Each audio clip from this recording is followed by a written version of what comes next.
Alors bonjour, par un concours de circonstances fort heureux, à peu près la moitié de ce qui vient d'être dit par mon collègue est applicable. Donc, l'étude que je vous raconte est basée sur la même méthode à travers la résolution d'un certain type d'activité pédagogique.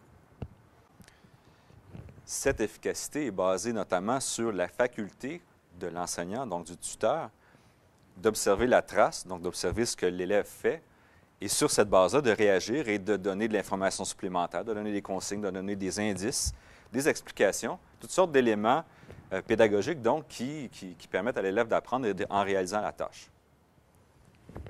Je vous convie à imaginer ce qui se passerait si on avait accès à tout ce qui se passe dans la tête de cet élève-là au moment où il réalise une tâche.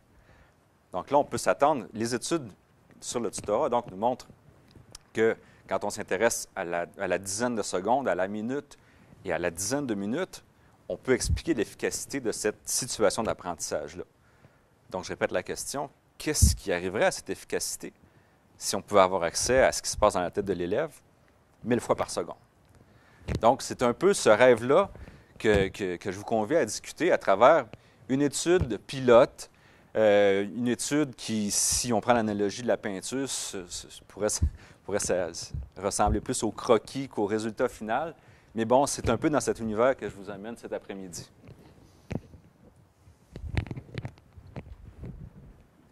Donc, ma posture au niveau de la neuroéducation, c'est le fait que les études, donc dans le domaine de la neuroéducation, sont susceptibles de tirer profit d'une analyse concomitante des différents niveaux dans l'architecture cognitive. Ce que j'entends par architecture cognitive à ce moment-ci, c'est vraiment le niveau psychophysiologique, de façon interchangeable neurologique, le niveau cognitif, donc la pensée, la communication, et le niveau social cognitif, qu'est-ce qui se passe dans l'interaction entre deux personnes ou plusieurs personnes. J'entends par là le tuteur et son élève, le tuteur et plusieurs de ses élèves, ou encore des élèves, des pairs qui travaillent, par exemple, dans une tâche d'apprentissage collaboratif ou coopératif. Donc, ce serait vraiment de mettre, mon rêve, ce serait vraiment de mettre en lien ces trois couches-là dans un contexte authentique, donc qui concerne des tâches d'apprentissage telles qu'elles sont vécues dans les classes. Donc, le présupposé derrière tout ça, c'est que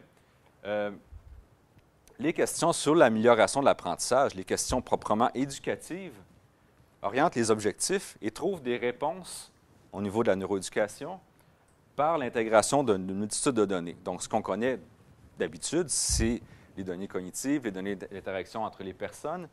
Ajoutons à cela la couche psychophysiologique ou cérébrale. Et de cette manière, on s'assure de faire le pont entre les résultats proprement neuroéducatifs et les praticiens, donc les pratiques d'enseignement. L'objectif de l'étude que je vous présente aujourd'hui, c'est donc de tester une méthodologie qui vise à mettre en lien des données issues de l'encéphalographie et d'un protocole à voix haute. Un protocole à voix haute, c'est le fait de, au cours d'une tâche, faire parler une personne, faire verbaliser tout ce qui lui vient à l'esprit. Et aussi examiner les relations fonctionnelles entre ces deux niveaux, donc psychologique et physiologique, psychophysiologique et cognitif, dans le cadre de la performance d'une tâche complexe.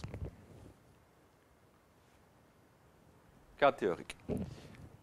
Dans cette optique-là, on voit la cognition comme un processus séquentiel implanté dans une architecture multiniveau. Ce que j'entends par là, c'est que, donc, on peut considérer la situation comme un ensemble d'événements discrets qui se déroulent dans le temps.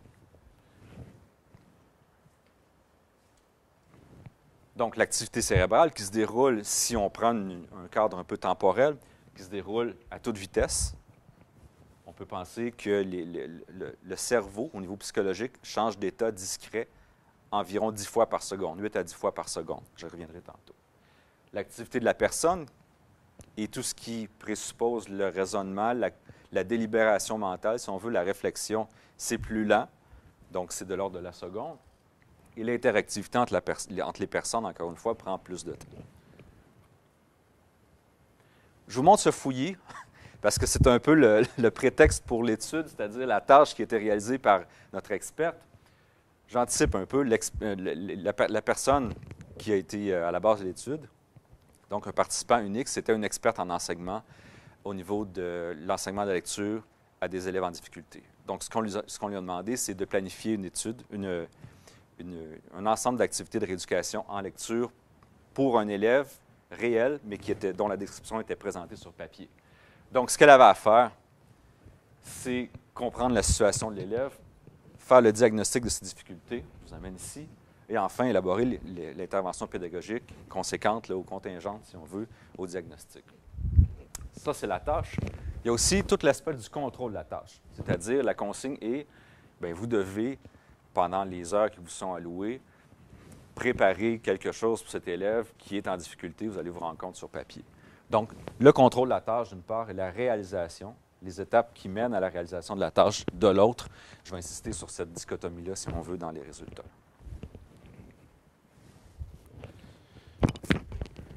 Donc, ça se traduit par une séquence d'états cognitifs. Encore une fois, c'est un beau fouillis qu'il y a là. Il y a 330 événements cognitifs discrets là-dedans, qui se déroulent sur quelques secondes. Et vous avez les bandes ici qui représentent la première, c'est le contrôle de l'exécution, et les trois autres, les trois composantes donc correspondantes de la tâche. Au niveau des construits psychophysiologiques qu'on a mesurés, c'est copie conforme de ce que mon collègue vient de présenter. C'est glissé une petite erreur ici. On a une probabilité d'être fortement engagé. Ici, ce n'est pas bon. C'est faiblement engagé, le deuxième. Un état distrait ou encore un état qui est somnolent apparenté au sommeil. Question de recherche. Il y en aura deux. Est-ce que le type d'activité cognitive, soit la régulation de l'action ou l'exécution de la performance, donc les trois, dans le fouillis, là, je reviens au fouillis, les trois composantes de droite par rapport à la régulation de l'action à gauche. Donc, est-ce que ces deux types d'activités-là sont reliés aux quatre construits psychophysiologiques? Deuxième question, est-ce que le composant de la performance, donc les trois parties de la tâche, sont reliées de façon disjointe aux quatre construits psychophysiologiques? C'est le casque. Je suis content de ne pas avoir pris les mêmes photos que mon collègue. Le casque possède 9 électrodes plus une lecteur de référence. Donc, on se situe nécessairement dans une approche où on va faire de l'analyse spectrale. On ne peut pas faire de localisation cérébrale à partir d'un casque comme ça. Il faut monter à 128 ou 256 électrodes nécessairement. Donc, on est vraiment dans l'analyse spectrale. Vous avez peut-être déjà entendu parler des ondes alpha, bêta, delta et gamma. C'est ça qui est établi et c'est des rapports de ces fréquences-là, donc qui servent à induire les quatre construits dont je vous parlais tantôt.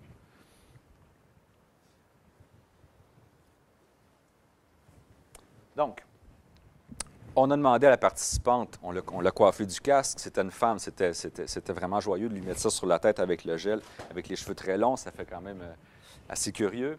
Et on lui a demandé donc on lui a donné 1 heure et quelques pour faire la planification pour l'élève en question. Et on lui a demandé de verbaliser à voix haute tout ce qui lui venait en tête au moment où elle réalisait cette tâche-là. Donc, c'est les deux sources de données en question. Pour les données du protocole à voix haute, on les a transcrites puis codées avec le modèle que je vous ai présenté tantôt. Au niveau encéphalographique, bien, l'algorithme du casque permettait donc d'avoir les données à chaque seconde. L'analyse, évidemment, sera une analyse de variance multivariée. Donc, au terme de l'expérience, ce qu'on a, c'est 1 heure et 24 minutes la performance a duré donc 1 heure 24 minutes, ce qui se traduit en 5035 secondes, quand même. Le casque est doté, pas le casque, mais l'algorithme de traitement des données du casque est doté d'un algorithme de décontamination. Donc, sur la base des mouvements de tête, il y a un accéléromètre dans le casque, donc si on bouge trop vite, les secondes en question sont disqualifiées.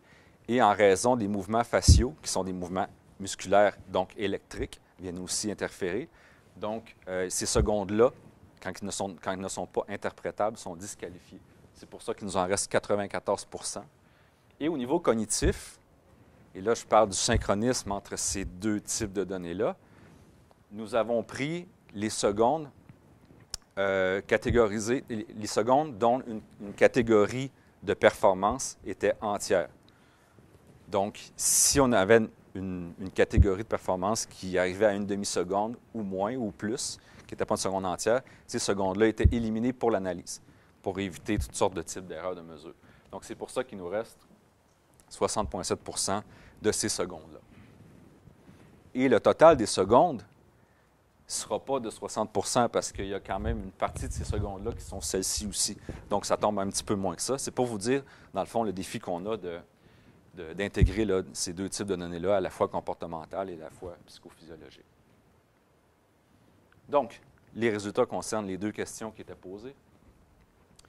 Le type d'activité cognitive, donc régulation de l'action ou performance, est associé à une probabilité d'être fortement engagé.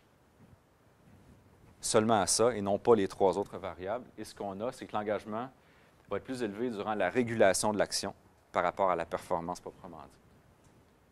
Concernant l'autre question maintenant, au niveau de la composante de la performance, comprendre la situation de l'élève, établir le diagnostic ou encore planifier l'intervention pour cet élève-là. Il y a, au niveau de la probabilité d'être fortement engagé, la planification est associée à une plus grande probabilité, alors que le diagnostic des difficultés de l'élève sont associés à un plus faible engagement, en fait à une probabilité plus faible d'être fortement engagé.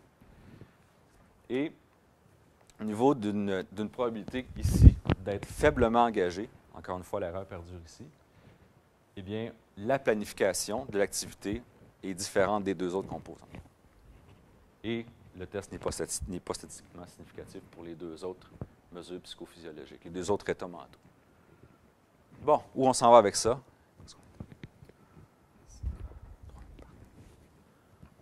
Donc, l'étude de cas que je vous présente montre, d'une part, la possibilité de mesurer des construits psychophysiologiques dans une tâche à peu près normale. En EEG, on ne dit jamais à des personnes de parler, on ne dit jamais à des personnes de bouger.